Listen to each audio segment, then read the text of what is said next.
Nothing like Speedway. The roar of the bikes and the cars. The race is on. Smell the fuel in the air. The crowd comes alive. They breathe the fire. Nothing like Speedway. Nothing like Speedway. Nothing like it. Nothing like Speedway around. Nothing like Speedway around. The solo C-grade scratch, if you haven't got a program, it features Damien James, Jared Priest, Grant Schooling, Robert Miller and Jason Gromble in that order.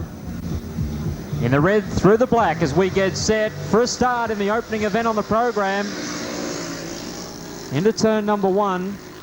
Looks as though it is the white helmet colour of Grant Schooling that has begun best of the rest as they make their way down the back, and now into turns 3 and 4. That sun dispersing completely, so we've timed it to perfection. At the moment it is all Grant Schooling as he charges down in through turns 1 and 2. We can see Jared Priest currently back in third spot. I'll have to try and get some confirmation for you on the rider that we've got in the black. It may even be Jason Gromble in second spot. I think I saw the 21 breastplate as he made his way through. He's got one remaining. It looks like it is Jason Gromble currently in second position.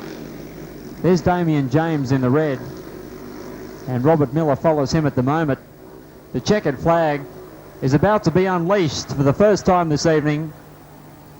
Thank you, Scott McIntosh, and an easy win to Grant Schooling as he makes his way now around turn number 2. Jason Gromble in for an unofficial second. Jared Priest for third spot from Dunk. So we're in the hands of the starter. The tape should come up and off we go.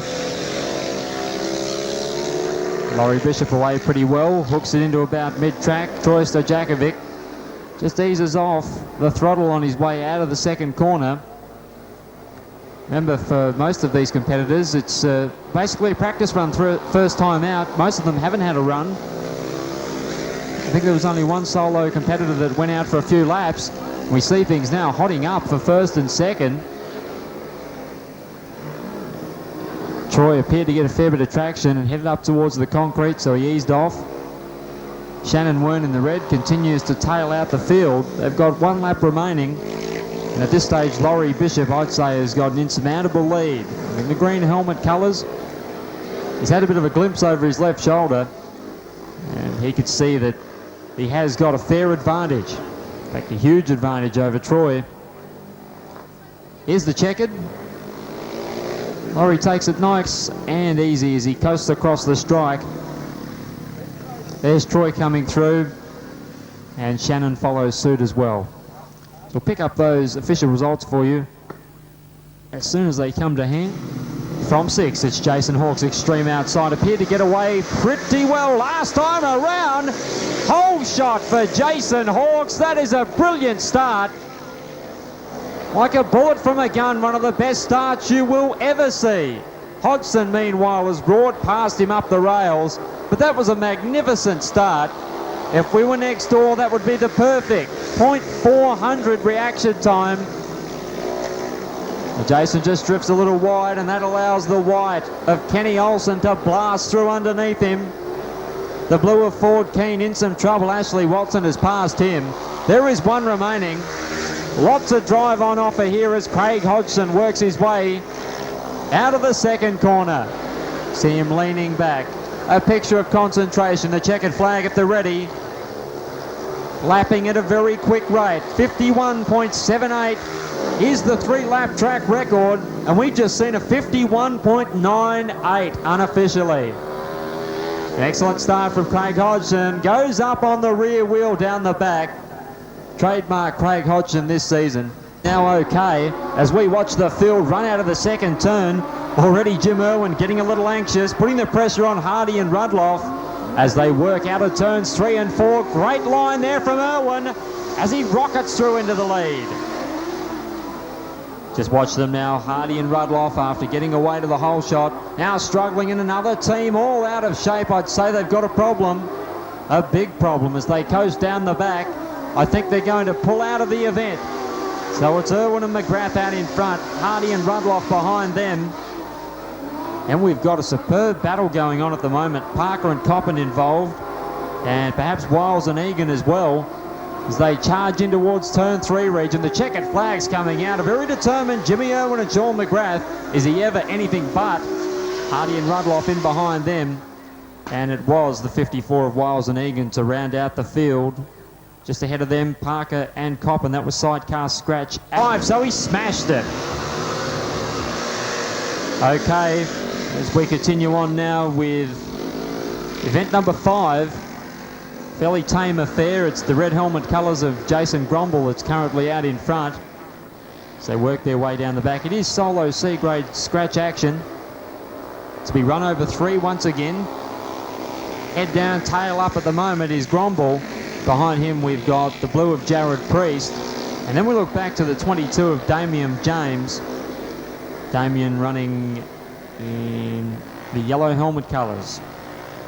Just easing their way through turns 3 and 4 as they embark on their final lap under race conditions. To see what Damien can do here. He's been sizing up Jared for a couple of laps, hangs the back wheel out a little bit. It's worth bearing in mind that for these C-grade competitors, certainly is a big learning curve, and you see Damien there having a bit of a go at Jared in turn number 3. It's all over. Jason Gromble unofficially the winner.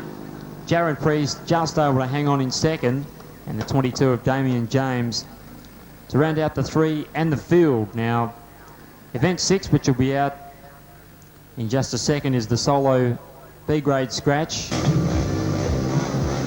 We're almost ready for the blast off now in solo B-grade scratch over 3, event number 6. Superb start there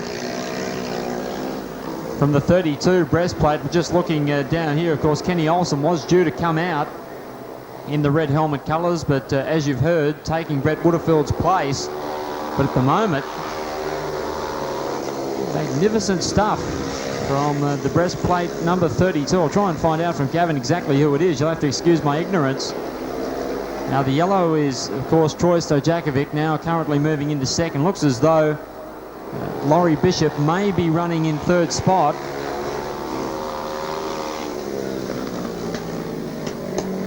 Through he goes, and there is yellow of Troy just dropping back a little bit. Now, the 53 of Shannon Werns coming through. This is Grant Schooling. He's the one we were looking for. He's made that look effortless in the end. Has won it by a solid quarter to a half of a lap. So good going from Grant. Really did leave Laurie Bishop and company well in his weight. And through comes the 17 of Troy Stojakovic. Not sure if he's got a mechanical problem. Just battle stations armed as we go racing. Craig Hodgson battling to keep the front wheel down. Skewed over just a tad in front of Jason Hawkes. I'm sure it was unintentional. Really did get enormous drive from the starting line. It's Jason Hawkes trying to stay right with him in the red. The throttle twisted right around to the stop as they work into turns 1 and 2. There's Kenny Olsen, currently running in 3rd spot. Here comes Hawkes, making a bit of a surge at Hodgson. This is good to see. Enjoying these conditions and enjoying that chance to try and mow down the likes of Craig Hodgson with 1 remaining. Oh, he's just lost it a little bit there. Slight lapse, hooked up, pushed him up towards the Dulux sign, and that enables Kenny Olsen to rip up the inside. But a good performance from Jason. That'll give him a bit of confidence. Craig Hodgson does win. Kenny Olsen unofficially finishes second from Jason Hawkes in the end, and we're just waiting for Ashley Watson to come around. Breastplate number 20 in the black helmet colour. He now has done so. Irwin and McGrath. It'll probably be almost a lay-down misère for Jimmy Irwin and Sean McGrath. You see them rocket away out of the second turn, already out to a substantial break. Probably 20 to 30 metres. But you watch Jim go here. Wouldn't imagine he'd back off. He'll be trying to lower this 3-lap mark even lower if he can. 19.26 seconds. Runs a little wide out of the second turn. Now squares the bike up as he charges into turn number 3. Very smooth indeed, showing years of experience. You see Sean hanging on, just tucking right in behind his rider. Of course, these combinations and these riders wouldn't be anywhere without a switched on passenger. They certainly do make a world of difference as the checkered flag waves. 53.22. 53.22. They've gone even quicker. Of course, that's not the official time. Last time out, they ran a 53.77. I'd reckon this is another record, so please put your hands together for them as they come past Jim Irwin and Sean McGrath. Well done. Lap dash, and it's underway with Jason Grumble on the outside. Damien James getting away nicely. Be just what his confidence needs as he keeps it down on the pole line. Unfortunately, now he has been rounded up. I think it's Jason Grumble, the competitor, that has hit the lead as they come out of the fourth turn and run as quick as they can down the main chute. Damien James, he's there in second. Jared Priest currently runs in third. And we've got Robert Miller currently rounding out the field. It's a fairly tacky surface. Remember, there's been a fair bit of H2O by the looks of it pumped into the track. It is the Speedway City Super Sedan Championship tonight, and the Sedan boys, they love a tacky one. Mind you, we've seen records tumble because of the extra moisture, with Jim Irwin doing so wonderfully well and Craig Hodson running at record-breaking pace as well. There's now one remaining. Jason Grumble just dropping back a little bit into the pack here. Damien giving his utmost in second position. And his old sparring partner from way back, Jared Priest, he's sitting about 3 or 4 bike lengths back from Damien at the moment as they come out of turns 3 and 4. Jason Grumble victorious, the dual checkered flags from Scott McIntosh. A good ride from Damien James for second. And Jared Priest will finish unofficially third. Laurie Bishop looking good at the moment. Grant Schooling giving his utmost in second. Tim Malberg performing pretty well in third. Troy Sojakovic in the blue. And currently tailing out the field, it is Shannon Wern, bearing breastplate 53. The Solo Stars 4-lap dash coming up in a moment, and then it will be the sidecars for the final time this evening. There is 1 lap remaining. The green helmet colours of Laurie Bishop showing the way. A clean pair of heels at the moment.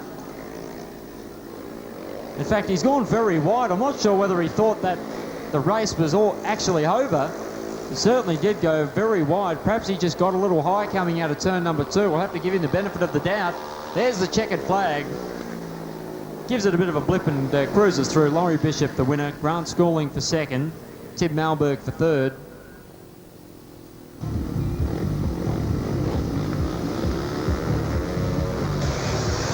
And we've ignited this pumped up field into action. Craig Hodson feeling some pressure here from Kenny Olsen, who is on the inside. Olsen cruises up the inside. That says, come on, Craig, I'm going to try and run you at your own game, son. Let's see if you can go back by me on the outside. Handlebar to handlebar stuff. Wheel to wheel through turns 1 and 2. Olsen gets heaps of drive out of the second turn. Craig now switches tack. Likes to go up the inside in turn 3 region. This is good racing. The Swedish campaigner Kenny Olsen serving it up to Craig Hodson in turn number 1. Let's see what's going to eventuate as they gas it down the back chute and into turn 3 once again. The Northern Arc, Hodson pedaling his way around. You can see the left foot is out, trying to find balance. There's 1 lap remaining. This would certainly be some form of upset. Olsen's lost his composure. Here comes Hodson. Flies up the inside of him. A brilliant passing manoeuvre. The pair of them just about touched. Olsen comes back at him. Down to the wire. It's Craig Hodgson by a bike length. Fantastic ride over Kenny Olsen from Sweden. Jason Hawkes in third position. And coming around now as the fourth and final finisher will be Ford Keane in the blue, but I'm not sure whether they're going to come back around past the admin block, but 13.07. Okay, we've taken note of that. Jim Irwin, he's been listening in as well. I'm sure he's had a bit of a peek in the program. He's done it twice already. We're about to see if he can get the hat trick of records this evening. Tapes up, off and running. Hardy and Rudloff once again getting away beautifully. But it's Jim Irwin who blasts his way around the outside of them. Terrific riding once again. Just shoves the chair in, hooks it up, and he'll now be hoping to zoom off into the distance. Down the main stretch, Jason Hardy and Shane Ruddle off in hot pursuit. Then we've got Parker and Coppin. And Wiles and Egan currently round out the field, but second position certainly up for grabs here. Listen to Jimmy Irwin revving the backside out of this engine. Getting lots of drivers. We watch second position. Hardy and Rudloff, I think, are about to lose out. Parker and Coppin have got them out of 2. Of course, they set them up on the previous lap, and they'll be hoping to hang on to this. There's 1 lap remaining. 16.70 seconds for Jim Irwin. Parker and Coppin going well. That's Simon Coppin on the chair. Ronnie Parker steering the thing around. But as the checkered flag falls, Irwin and McGrath unstoppable this evening. 1 minute 10. 1 minute 10.07. Oh, there's some drive out on this circuit. Speedway City turns 3 and 4 to the wave of the green flag. And it's the 25 of Grant Coombe away. Peter Bowen looking to go straight around the outside of him, which does occur. Down the back, Bob Sincock up in 4th position. Peter Bowen very nearly chucks it away. So Grant Coombe said, well, I don't mind. I'll punt my low bar race car straight underneath you, pal. That's just what happened. Bud Lambert and Adam Baines having some fun. At the rear of the field, we've got the number 9, Caravino Daniel. He was plagued by fuel pump problems last time out. Look at Grant Coombe reveling in these conditions. I noticed Brett Kipling's pulled in. It's bad news for him. But as we watch them now coming out of turn number 4, Grant Coombe really doing a fine job with 5 remaining. 17.01 seconds. Peter Bowen now getting fairly keen to try and get back into the lead. Remember, he was there early on. Ches Cook about to be passed by Adam Baines. That's what happens. Adam cuts a slider on him in turn number 3. Peter Bowen tweaks his car into turns 1 and 2. He's on the inside of Grant Coombe here. Should be able to pass him, and now does so.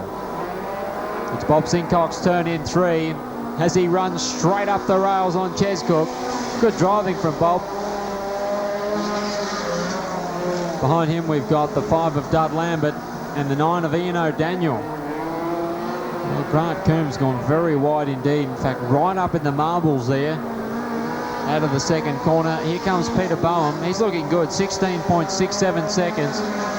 But he'll want to stay consistent because he has got a pretty quick peddler in the shape of Adam Baines now trying his best to hunt him down. Remember, Bowen was out in front when this event began, but very nearly turned it around completely in turns 3 and 4. He's now only got half a lap remaining.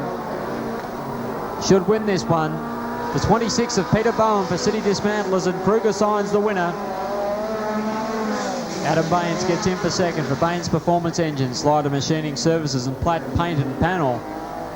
And Bob Sincock did well in picking up 3rd position for Richmond Towing Service, the Label Factory, and also Regency Park Auto Repairs.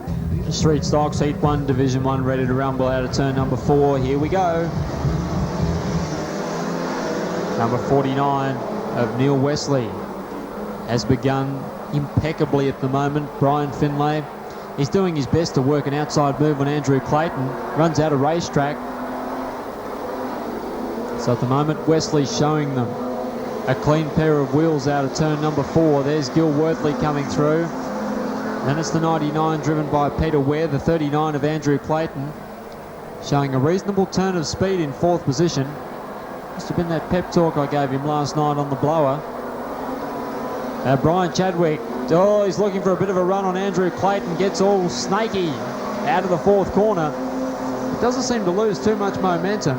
Behind them it's Aaron Cave and a pretty quick little Tirana that is up for sale, the Highlander crashed orange machine. And down the back stretch we've got Maris Verlotz and Brian Finlay. A couple of hard knuckle charges from way back. duking it out. Panel to panel at the moment. A couple of very well turned out vehicles, I might add. Behind them we've got the 12 of Darren Flappman. Another car that's up for grabs. It's a Commodore. If you've got any interest, go and talk to him in the pits afterwards. Now we're looking at the racing that's going on here. Chadwick's on the inside of Andrew Clayton coming out of 4. Looks as though he's picked up 4th spot. Aaron Cave now looks to slip through. Brian Finlay tucks in behind them, has managed to break away from Maris Velots, but continuing to lead, it is Neil Wesley for SA Queenstown Sawworks, Windsor Radiator, Salisbury Tyre and Mag Centre, and Australian Auto Salvage. Gil Worthley continues to run in 2nd position. And we've got Peter Ware for Blair Athol Auto Parts, Paint Supplies of SA and Shep's Radiator Service. Next is Brian Chadwick representing Just Commodore Spares, Port Adelaide Radiators, Technograph Products, Budget Discount Tyres and Australian Natural Cold Pressed Oils. Darren Flappman is on the infield, suffering from, as far as I can see, a flat left rear. But here come the leaders once again, lapping in the 19-second bracket, so they're going fairly well. There's 3 laps left to run, and the order is Wesley from Worthley, Chadwick, Ware, Velots, Finlay, Clayton and Cave. Clayton trying to run mid-track, and Cave just tucking the Tirana down on the pole line. Now we'll look to go through in turn number 1. But as we watch 1, 2 and 3, if anything, Worthley and Chadwick both catching Wesley, but they've now only got 430 metres of Speedway City terra firma to do it in. We're about to find out if they're good enough. Peter Ware runs a little wide. This will play right into the clutches of Maris Velots. He's been sneaking up on them. Now down into 3. Here comes Maris. The Mavis Racing team leader as the checkered flag waves for Neil Wesley. A good drive at the end over Gil Worthley, Brian Chadwick, Peter Ware, Mavis Velots, Brian Finlay, Andrew Clayton and Aaron Cave to round out the field. Wesley awarded the victory over Gil Worthley and Brian Chadwick, as we mentioned. The new mark, 3 minutes 18.9. The yellow lights have come on. Now, for the purpose of any newcomers, you may wonder why the green lights were exhibited at all. A 10th of a second, but who cares? Still a record for Neil Wesley. His name will go into the rear of the program. The green is waved once again. The 61 of Neville Glasbrook away pretty well. So they make their way now down the backstretch. In fact, that was a killer start. Timed his run to perfection. Look for some action midfield in this one. Welchie and Biaggi get together. Couple of big tanks, the Ford versus the Chrysler. The Chrysler comes out on top. The Ford of Welchie not looking too good, although now Robert does rejoin the fray. But here goes Craven down the back. Looks to the inside of Glasbrook. Wide open racing. Fair bit of traction on offer at about mid-track. That's where Neil Wesley was running. Through comes the 3 of Bob Adams. Craven round the outside, into the lead. Good driving. Let's see if he can consolidate down the back and into turn number 3 region. Adams feeling the pinch. Mark Biaggi's got the Valiant underneath. The nimble little pass in such a big car. We've also got the 68 car beginning to figure prominently. That's Darryl Fishlock from Murray Bridge. Now looks for an outside run at Bob Adams down the back, but Adams responds in the Penfield Auto Wreckers Tirana. Beyond that, we've got Scott Mason from Garth Raymond, Justin Jenkinson. Warren Gomez is in there somewhere, driving 17. Welchie starting to come back. And the 16 of Terry Sloan.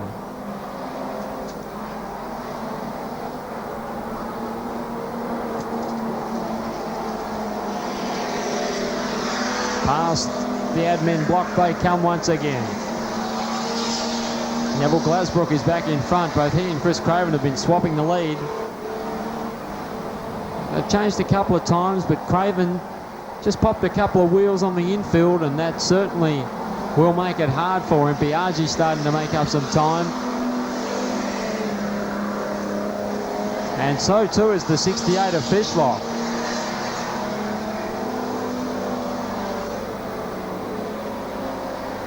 So at the moment we've got the Commodore of Glasbrook still looking very good.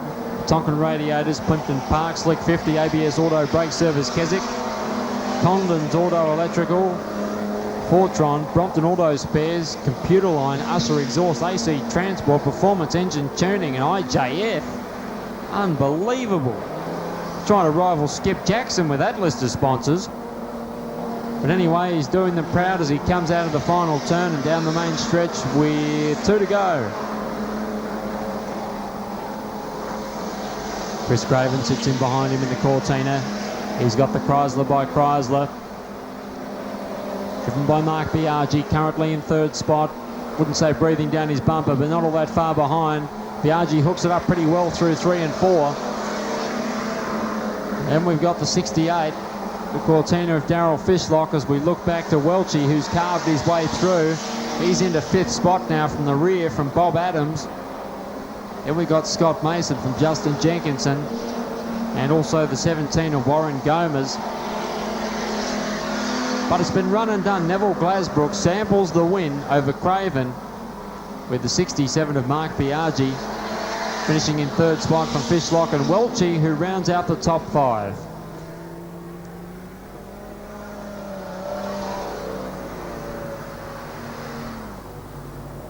In this opening heat race, event 16 getting set to blast off. They've been given the go-ahead. Launer chances his arm with an outside move. Let's see how much traction he gets up there. There's a couple that have touched. Steve Stewart looks good early. Launer goes on with the job around the outside of them. Brilliant stuff. Smurfy's keeping it down low. Launer may well go straight around the outside of his old sparring partner. Well, he won't do it out of 4, but he may do it down through 1 and 2. Smurfy on about mid-track. Launer continues to work the top side of the circuit. Stewart's into 3rd. Cowlin's right behind him in 4th. Let's see whether the big fella can go on with it here. He draws up alongside Cowlin. He's back in position 4, but it's Murphy versus Launer at the moment down the main stretch and into turn number 1. Side-by-side racing, Steve Stewart all the while just sitting back, watching, trying to determine which line is the quickest. See down the back now to turn number 2. The outside seems to be the go, but coming out of turn 4, definitely the pole line's the go. As you can see by that, Smurfy gets better traction. Through comes Graham Callan, Paul Zetas, Ian Layson. And it's the 27 of David Harding with the 2 of Tony Lauby. Still a long way to go in this one. Launer continues with an outside run. Stewart now follows Smurfy out of turn number 4 and picks up 2nd.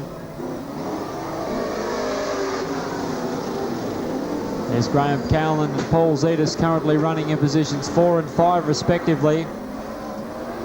The leading trio make their way past the pit stand. I'd say at the moment if Stephen Murphy can keep going in this fashion, certainly make it pretty hard for Steve Stewart to overhaul him. So look at the starting positions. I think Stewart came out of 5. So on the reverse grid situation, he'll be looking pretty good. Cops a bit of understeer in turn 3.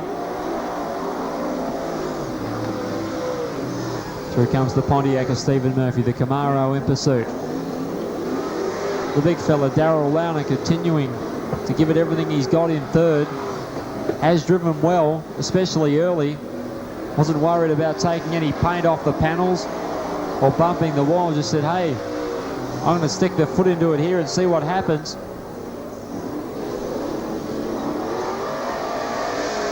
The track will certainly come in, make no mistake about that. Another couple of groups of sedans to come out and run on it. I'd say by the time the 3rd group get out there, you'll probably see some very quick times. We've got 2 laps remaining here as Stewart closes right in on Stephen Murphy. Down into turn number 3.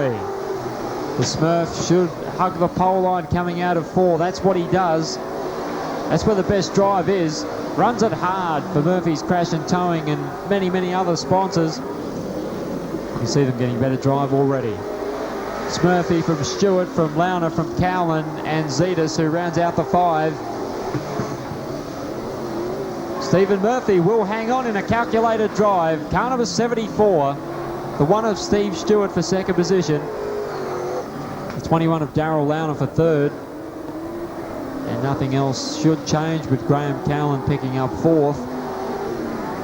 Over Paul Zetas, Ian Layson.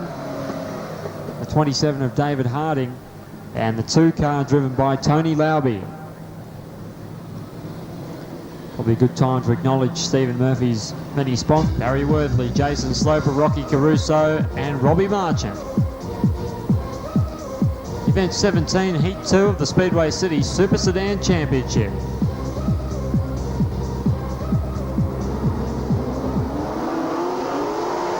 Ready for the nod, which we get. It's Bill Miller, but McCarthy dives straight up the inside, gets into second spot. Magnificent start. Peter Drew's in some trouble. Out of the second turn, he's facing in the wrong direction, but we continue green. At the moment, it's Bill Miller under extreme duress as Kerry McCarthy and Robbie Marchant begin to attack. In fact, Robbie Marchant just gives Kerry McCarthy a bit of a tap just to let him know that he's there. Bit of a David and Goliath. That's the Demo Derby, the final night of the season.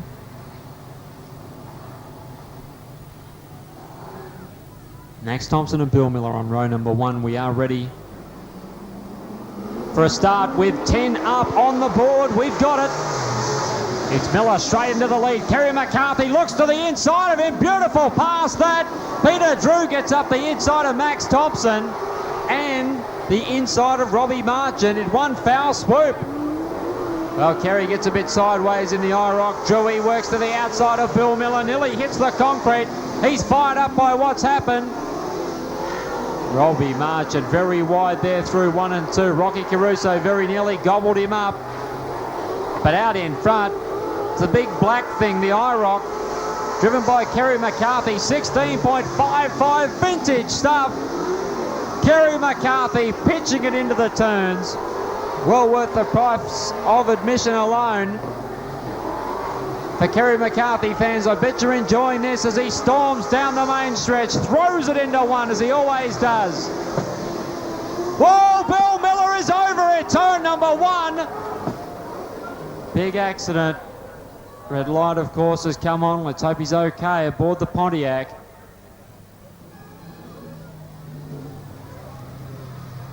It's a nasty situation. Don't often see the tin tops end up on their roof, but our Women for Wheels and St John Ambulance personnel very quickly on the scene.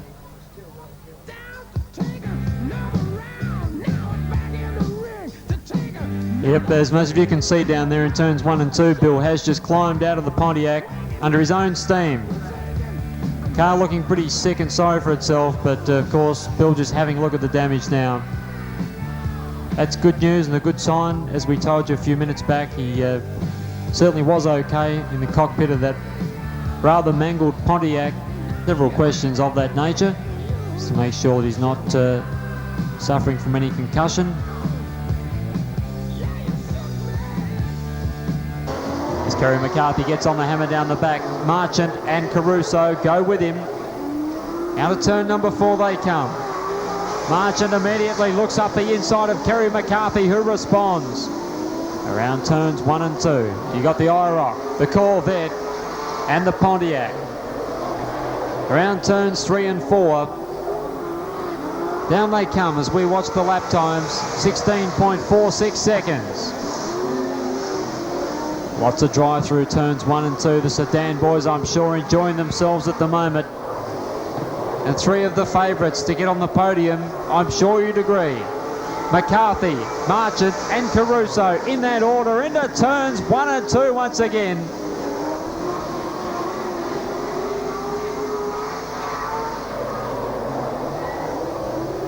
Watching with great interest currently, I'd say 1 car length if that between 1 and 2. Remember, this is Robbie Marchant's debut for the season. A driver of his experience can get on race pace straight away, as you're witnessing. Rocky Caruso now just dropping back a length or two as they exit the fourth turn. Kerry squares it up. Robbie looking around the outside. Now we'll get a chance down low. But I reckon when Harry sees him, he'll back it deep into three. Let's see what eventuates. The pair of the touch. Kerry McCarthy is crunched into the concrete. A huge hit and the red has come out. It's a solid red light situation. The IROC itself now probably shortened to the wheelbase of a Corvette. Unfortunately, a sick and sorry tale at the moment. The attrition rate really becoming a big factor. A couple of pretty nasty incidents. Let's hope Kerry's okay, because he's pretty much the one-armed bandit. Doesn't like to talk about it a lot, but he is basically driving one-handed, folks. He is out of the car. I did see him climb out of the car, so please put your hands together for Kerry McCarthy.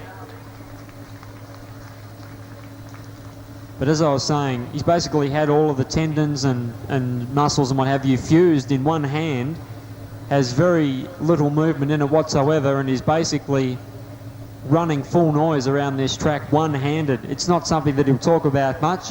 He won't use it as an excuse.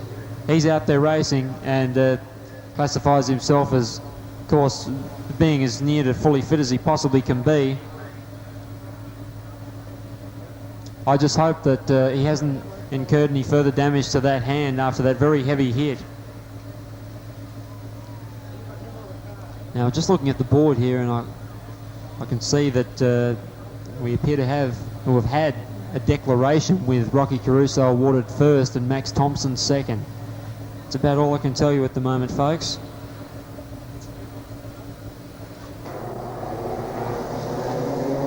Past the pit stand they come, ready to go racing, which does occur.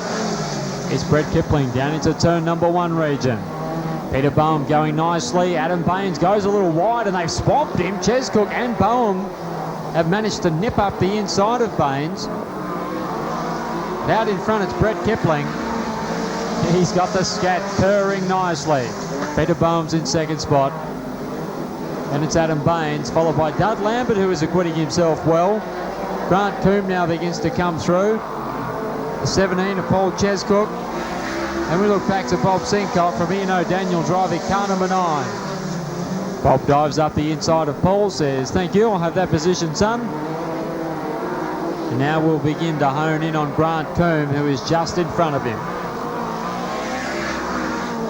Through comes Brett once again, looking very good indeed out in front. Wide open in the turns, 15.87 seconds.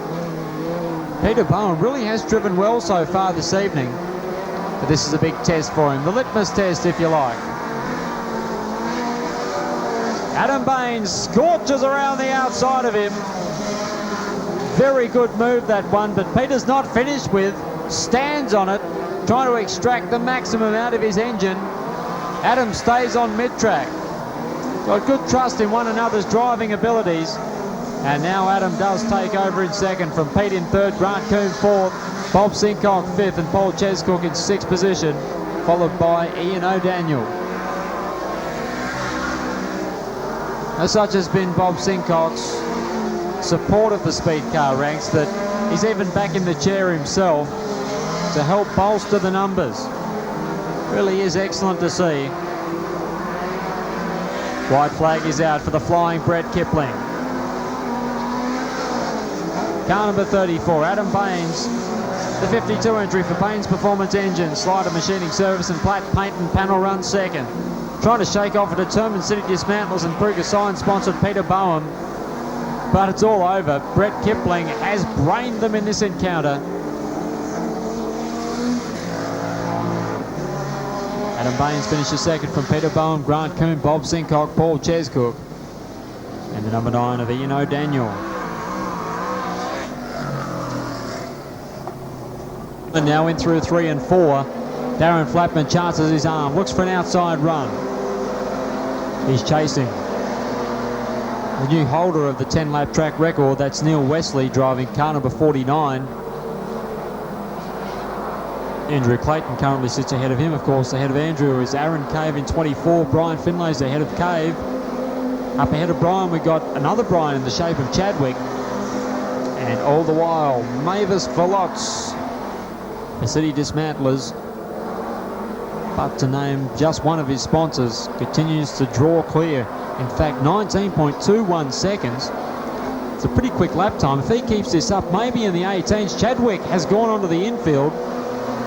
19.50 for Maris that time around. Here comes Darren Flappin showing a good turn of speed. Then runs a little wide out of the second corner.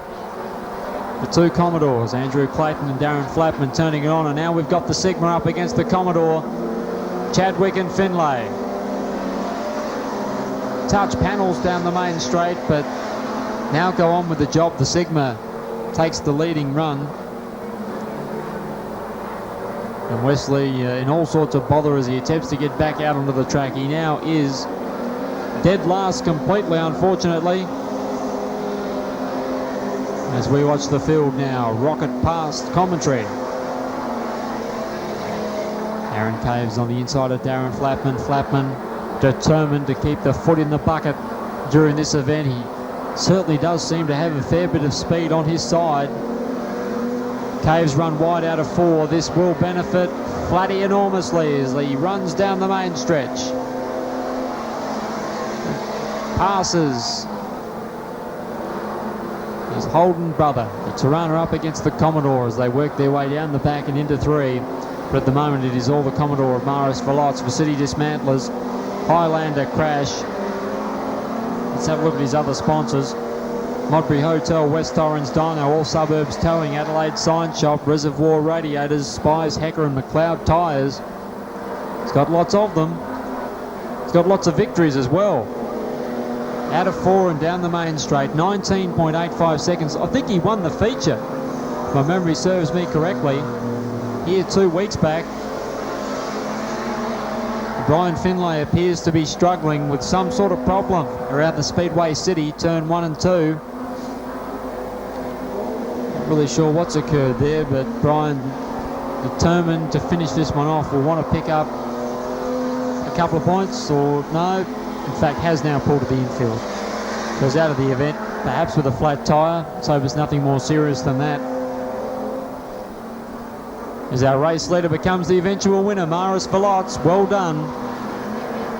A controlled drive, second position. In the end, we'll go to Brian Chadwick over Darren Flappin, who performed well. Aaron Cave was next from Gil Worthley, then the 99 of Peter Ware from Neil Wesley and Andrew Clayton.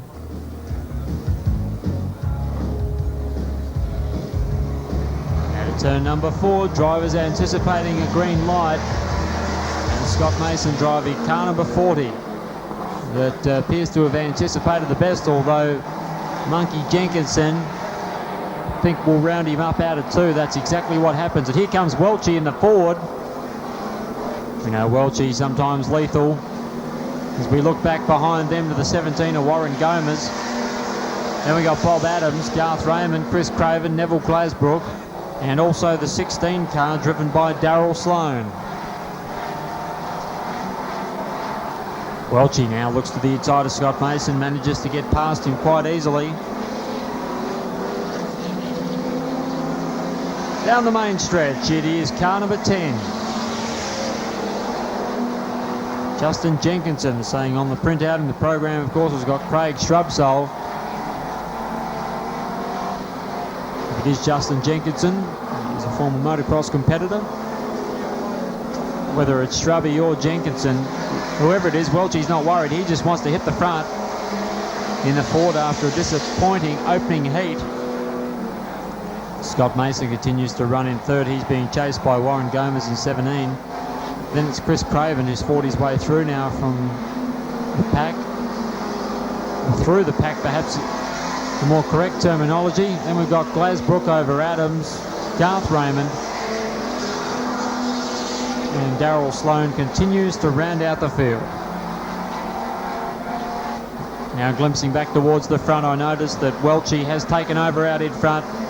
Number 9 Falcon in complete command for Hunter Engines, Cleanaway, Hilliers, Ford Wreckers and Cobra Cams.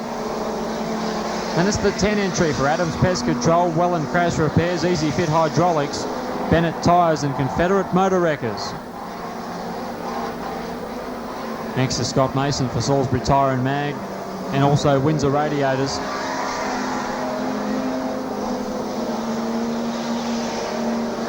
Quite a processional affair with only 4 laps remaining, 20.31 seconds. We're going to up the tempo next. Gee, somebody's gone into the concrete. It was Neville Glasbrook in 61. Managed to bring it back, was quite fortunate. Almost banged into the wall at the same point as Kerry McCarthy. Now Glasbrook heads towards the infield, sends some of the observers and fire crew scurrying, but now slows it right down.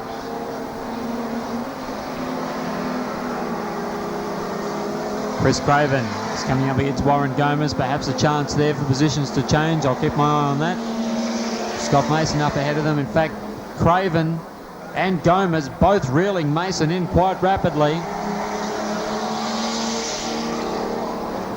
Craven's got his Cortina working quite well, as he certainly does hone in through turn number 3. The white flag has gone out. There's the Jenkinson Shrub Sole entry. Craven to the inside of Mason. Yes, gets him in one. Then we look back to the 17 of Gomez. Then it's Garth Raymond over Bob Adams, but the checkered flag has now unfurled. Robert Welch, the winner. Jenkinson second from Chris Craven. Scott Mason. The 17 of Warren Gomez.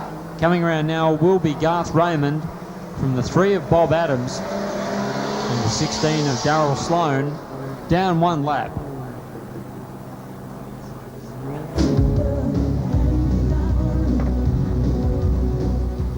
On a start lap, David Harding acquired this sedan from over in the Garden State.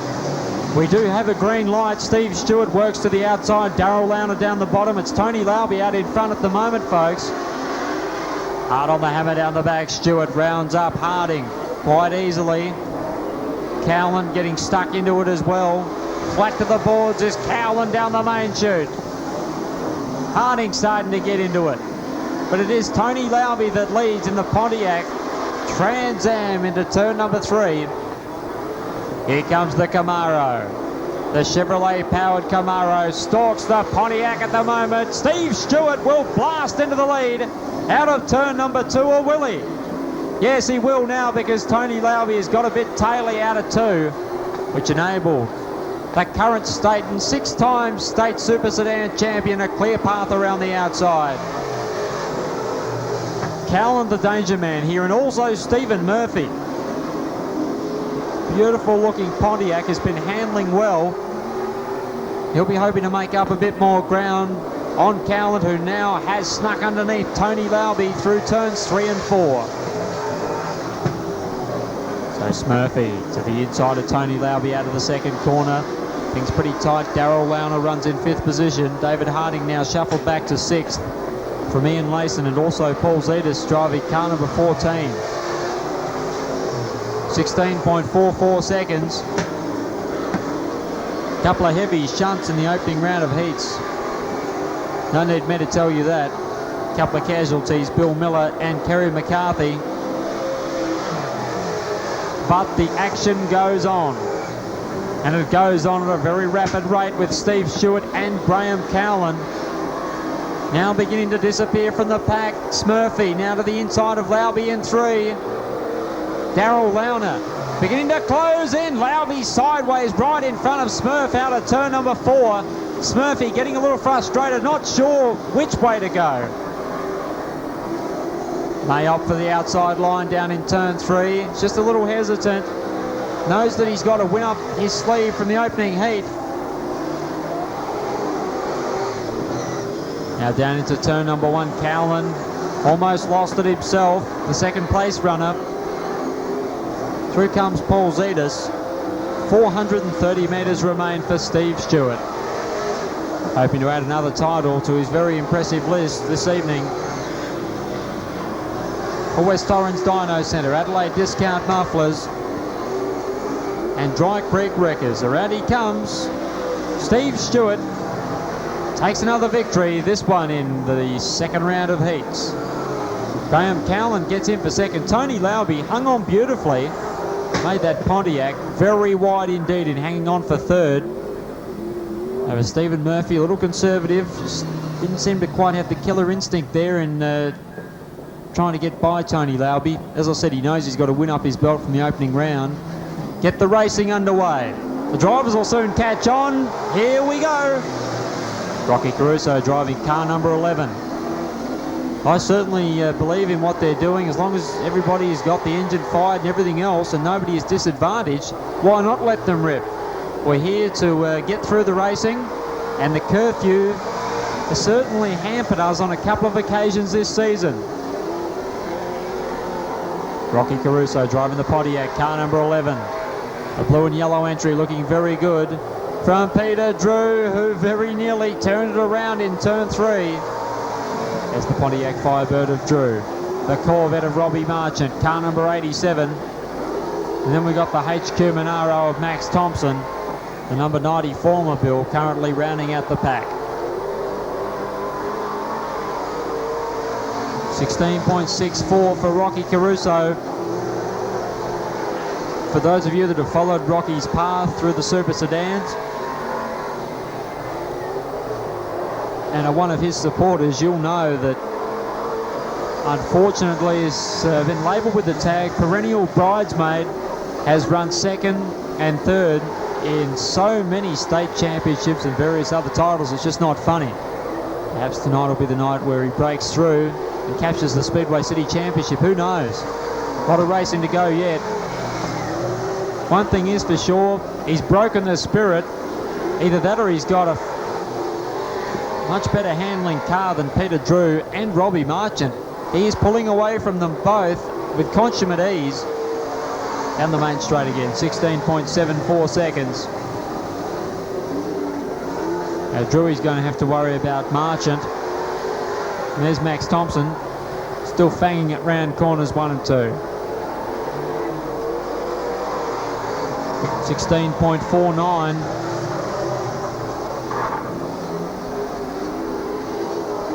Marchant to the inside of Peter Drew down the back.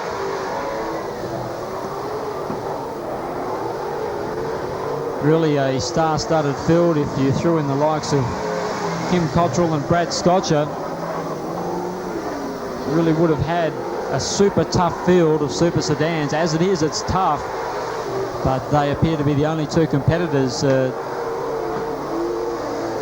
not racing here this evening that perhaps could have got up onto the podium. Perhaps Dino McCarthy, but we haven't seen him out in the RX-7 much of late. I know he was down there having a look at the situation with brother Kerry. The checkered flag has now come out. Rocky Caruso, a fine performance. Can't take anything away from him. Peter Drew hangs on by half a car length.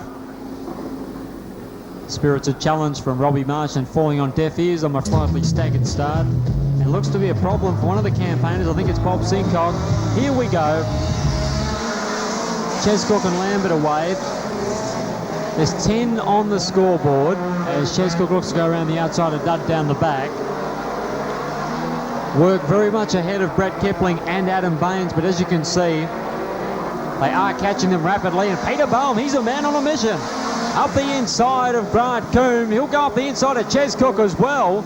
Oh, some good racing here. Hang on, yellow is out because, as I just look, oh, hang on, Brett Kipling's up and over the top of Chescock, but the pair of them now have disentangled.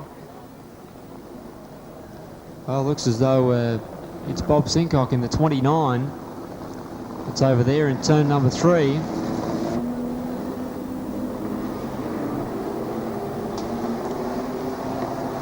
Ready to go racing. Watch for the yellow machine, number 34, the blue machine, 52, and the red 26. I think they'll be the men to watch as we go racing.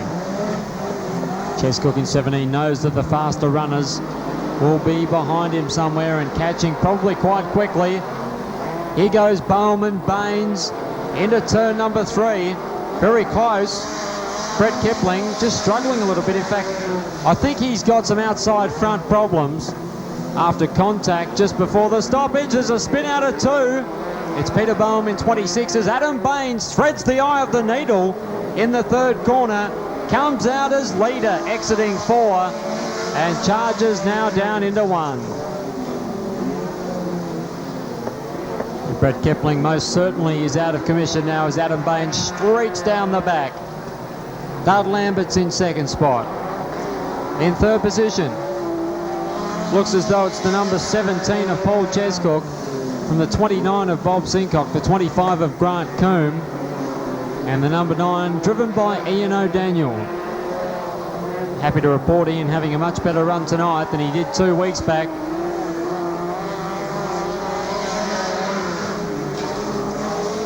Adam Baines runs down the back stretch with 5.5 remaining, lapping pretty well, 15.93 last time around. Those times will get quicker as this one goes on. There's a 15.92. Dud Lambert, Paul Chescock, Bob Sincock, and the number 9 of Ian O'Daniel.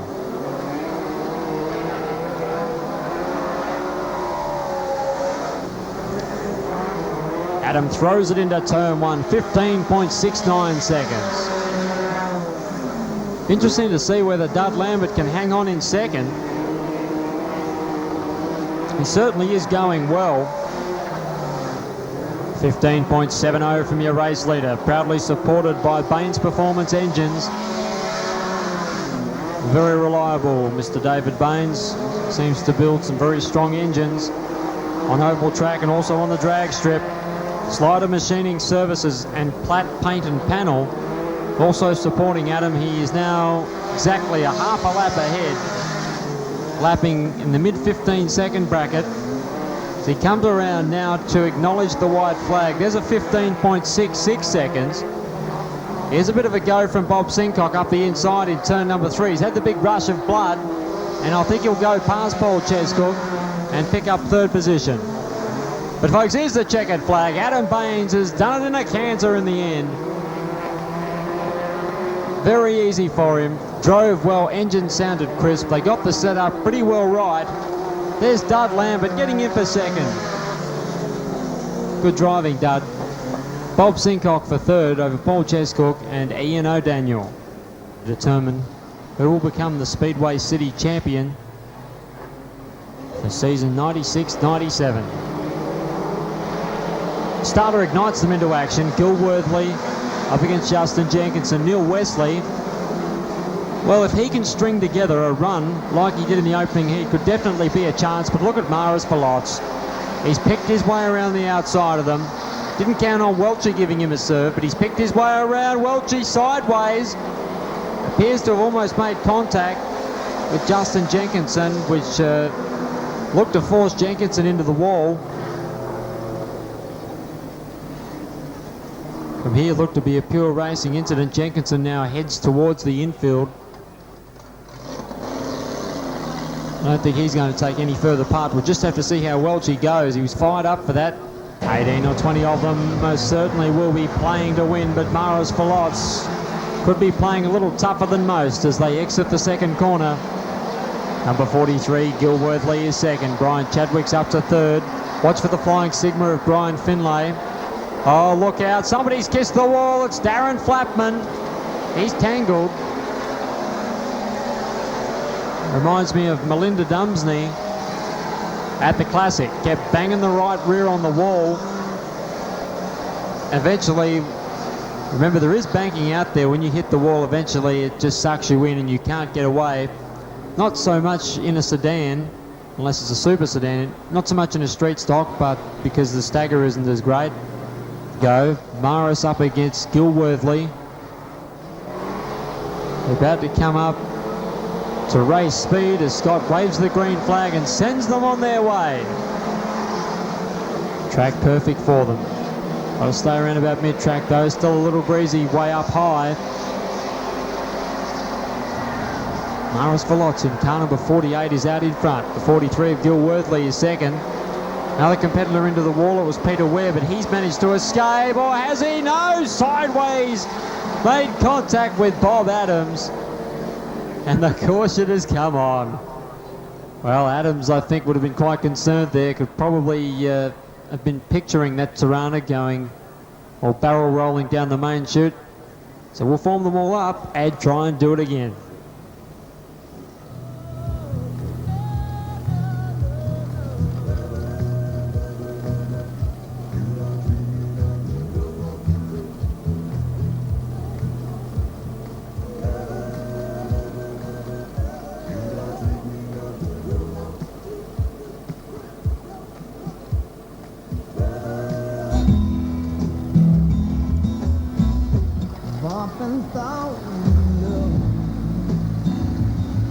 Sadly, time is the determining factor. I'm sure the street stock competitors will certainly get to run this feature, probably in a fortnight's time. It's unfortunate, but with all the shenanigans trying to get it started, the super sedans have been brought out.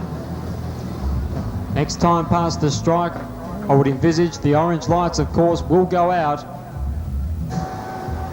The Camaro, Steve Stewart, on his immediate right as they come around to get set to launch into 20 fast and furious laps around this Speedway City circuit. It's Rocky Caruso into turn number 1. Steve ducks in behind him, then it's Stephen Murphy from Graham Cowland. Peter Drew has managed to get by Max Thompson. Ian Layson goes with him.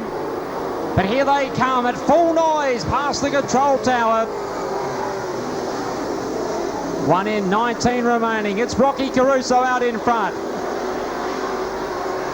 Steve Stewart in behind him by about maybe 1, possibly half a car length. Rocky will want to get right on the hammer here. Steve roars up alongside. There's some trouble down here at the line. Tony Laube and Peter Drew have had to come in together. Very nearly wiped out our finishers. The stand has gone down in a fledgling heap, and the V-dub very nearly became mincemeat.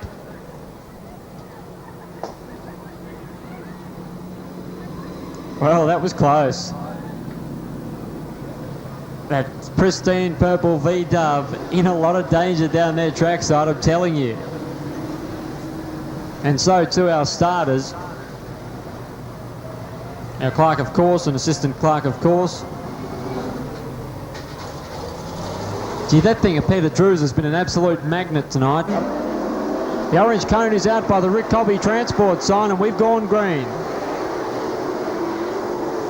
Down the main stretch, it's the Pontiac of Rocky Caruso, the pint-sized speed demon. Charges his way out of turn number 2. This track certainly owes them a major victory. There's no doubting that for a second. Rocky and his team have worked tirelessly over the years. Through turns 1 and 2. Oh, he's got some understeer. He's in trouble now. Here comes Stewart in turn number 3. Could be the chance he's been waiting for, but Rocky responds. Hammer down action, side by side into turn number 1. But it's the Camaro that now gains the upper hand. Many laps to go yet. Stephen Murphy is 3rd, Graham Cowland 4th. Oh, touch again between Peter Drew and Tony Laube. Bit of ill feeling between those two.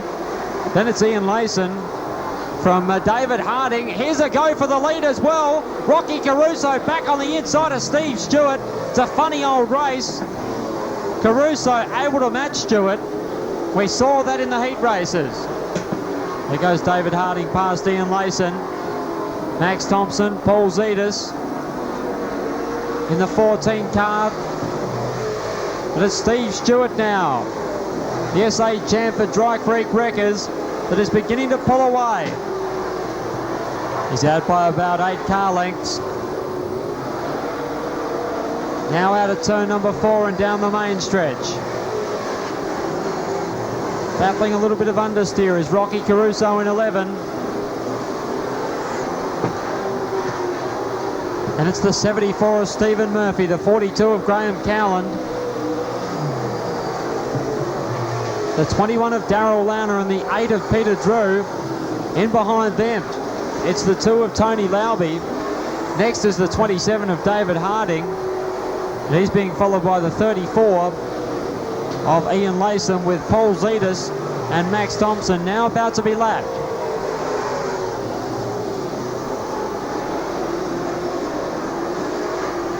Launer and Drew having a good battle at the moment. Meanwhile, with 9 remaining, Stewart looking very comfortable out in front. Graham Cowland driving the number 42 Commodore, beginning to make his presence felt as well as he pursues the 74 Pontiac machine of Stephen Murphy. Down the main stretch, in through turns 1 and 2 they travel. Launer and Drew, they're about to square off 4 positions, 5 and 6.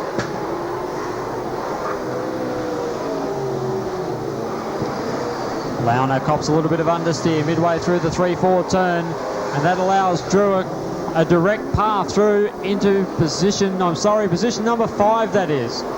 Graham Cowland runs in 4th, Stephen Murphy's 3rd, Rocky Caruso 2nd. Just can't help but think that Rocky's got some sort of handling problem, maybe a tyre that's starting to go away, maybe something of that nature. He's not exhibiting the same kind of speed we saw in the heat race when he set a new 10-lap track record. But it is Steve Stewart and it's one-way traffic. Looks as though he's going to add yet another title to his very impressive belt. Down the main straight with 4 to go, 16.29 seconds from the race leader. There goes Rocky. And it's Stephen Murphy from Graham Cowland, the 8 of Peter Drew and the 21 of Darryl Launer. Worth watching, Cowland and Murphy. Things really tighten up out of turn number 4. Graham Cowland's got 3 racing laps to put a number on Stephen Murphy, and Rocky Caruso, I noticed, went horribly close to the wall last time out of 2. You better watch this as he comes past the car, certainly not handling the way he'd like. And our 3rd and 4th place getters are catching him.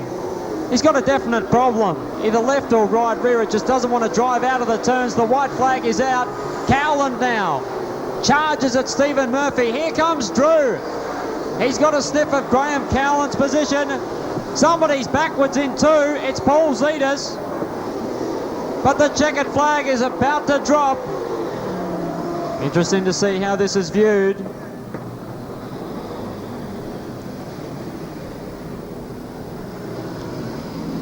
Yellow light out.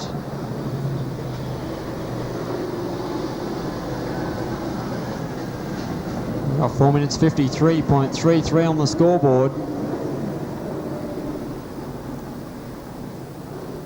And this will certainly open a real can of worms if it runs, because if it does, there would only be 1-2 laps maximum left in this contest. Could not be more than 2 laps left. May even be a declaration.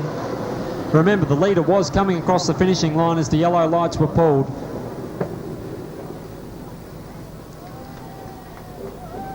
And ladies and gentlemen, it looks as though Steve Stewart has done it once again, unofficially. He was able to exhibit a great turn of speed in the final as he comes down to accept the checkered flag. There it is, race fans. Give him a hand, Steve Stewart, the unstoppable Camaro Stomp and Steer merchant, the Speedway City Super Sedan champion for season 96-97. Please warm your hands for him in the grandstand. And as he makes his way down the backstretch, if you are leaving, be sure to give Steve a bit of a wave, show some appreciation. The 48-year-old, I'm sure, will be wrapped. Yes, he's already won a lot of events, but he's got the package. Got a strong engine, a great car, plenty of experience to steer it around this oval track. And as he makes his way out of 4 and down the main chute, please a cheer once again for Steve Stewart, for Dry Creek Wreckers, West Torrens Dyno Centre, and Adelaide Discount Mufflers. Very exciting, and well done on coming in the 3rd position. Showed good speed all night. We've got the trophy, we've got some Titan oils and lubricant, and we've got a beautiful award as well from the City of Manapara Council. Perhaps Gay can explain what's in this little box here. Right, it's a bottle of wonderful Primo Estate Chardonnay, and it's in a lovely presentation box with the emblem of the City of Manapara on it. Excellent, thank you very much. Stephen, congratulations. I'm sure you've got a few people to thank. Yep, actually I'd like to thank Speedway City for putting the show on tonight. The rest of the competitors, it was quite a good night's racing, apart from a couple of little mishaps, but well done. Thanks. Good on you, Stephen. If you could just please stick around for a few moments, we'll get the group photograph and what have you. As we move along now to our second place getter, driver of car number 11, let's hear it for Rocky Caruso. Congratulations, Rocky. Another fine race from you as usual. Certainly lives up to the tag. Mr. Consistency, always around the mark. We'll get that sash correct, and beautiful Chardonnay and the trophy and some Titan oils to go with it. I know Rocky's got plenty of supporters. Hard-working crew there as well. Well done. It's well, it was one hell of a race. Just we set the car up a little bit wrong towards the end, but no, it was just fantastic to run a second. You know, even to just stay with Steve, I think it's really good. He's one of probably the best cars in Australia. And I'd just like to thank my sponsors, Auto Salvage Auctions and Caruso Crash and Active Motor Wreckers, and Speedway for the paint we used a fair bit this year, and Speedway City for putting on the race, and all the spectators for coming out to watch the night. Well done, Rocky. Let's hear it for Rocky Caruso again, folks. And if you could just stick around again, Rocky, we'll move along to the winner of the Speedway City Championship. What a great drive. Let's hear it for Steve Stewart. Congratulations, Steve. That was a very fine race, and I'm sure everybody here thoroughly enjoyed it, and it's wonderful to see you come out as a true champion. We'll get the sash on. Thank you, Gay, the trophy, and of course some Titan oils to go with that as well. Some nice Chardonnay. And we'll load him up so he can hardly hang on to the microphone, and then we'll have a chat to him. Well done, Steve. Yeah, I've never met Jamie before, I think. John, sorry. Jamie's the other one. I would like to thank the council for getting behind this. I think that's slightly unusual. It's very good. I'd like to thank my wife and family, my crew, particularly Peter Lowe, my sponsors, Dry Creek Wreckers, West Torrens Dyno Centre and Adelaide Discount Mufflers. And I wish we could have had some more folk here, but that's it. Thank you. Well done, Steve. If you would like to take your place over here with Rocky and also Stephen. In fact, probably just a single shot. Actually, Steve, if you could just move aside a second for Frank and the boys, I'll probably get a single shot. I don't know if they've done that. And then probably a group shot.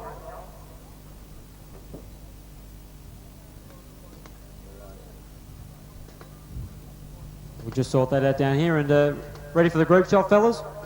Okay. Well, thank you all very much indeed for coming to Speedway City this evening. Remember, Speedway night is Friday night here at Speedway City, and we'll be back again obviously in a fortnight's time, and coming up shortly the SA Sprint Car Championship. That's the 21st of March. Thank you very much.